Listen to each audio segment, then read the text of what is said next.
ஏன் லட்சுமி அக்கா என்ன இன்னைக்கு ரொம்ப பில்டப் ஜாஸ்தியா இருக்கே? கழுத்துல புதுசா மணி எல்லாம் கட்டி மேக்கப் பலமா இருக்கே. அத ஏன் கேக்குற? இன்னைக்கு செவ்வாய்க்கிழமை இல்லையா?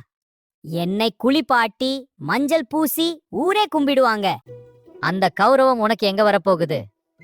நீதான் விடியறதுக்குள்ள எவன் வீட்டு தோட்டத்துல எட்டி பார்க்கலான்னு அலைவியே.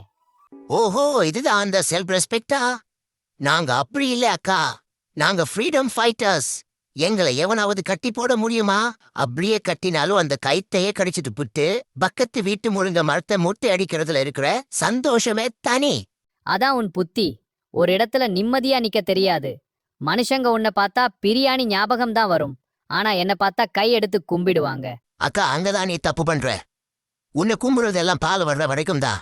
அப்புறம் உன்னையும் எங்களை மாதிரி லாரியில ஏத்தி விட்டுருவாங்க. ஆனா எங்களை பாரு, சின்ன வயசுல இருந்தே எங்களுக்கு ஏகப்பட்ட டிமாண்ட்.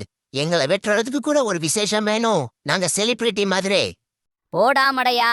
காலையில நான் போடுற ஒரு சத்தத்துல தான் இந்த ஊரே முழிக்குது. நான் குடுக்கற பால்ல தான் ஊரே பில்டர் காப்பி குடிக்குது. நான் இல்லனா இந்த ஊரே டல் ஆகிடும் தெரியுமா? நீ சொல்றது சரிதான். ஆனா ரோட்ல நீ படுத்துக்கிட்டு பண்ற அலும்பு இருக்கே. அப்பா, ஒரு பஸ்ஸே வந்தாலும் அசராம ஸ்டாச்சு மாதிரி நிப்ப. டிரைவர் பாவம் ஹார்ன் அடிச்சு அடிச்சு டயட் ஆயிடுவான். நீ என்ன ஓடுவான் அப்பன் வீட்டு சொத்து மாதிரி போஸ் கொடுப்பா பாரு, அங்க நிக்கிறாக்கா நீ. அது என் ஸ்டைல்.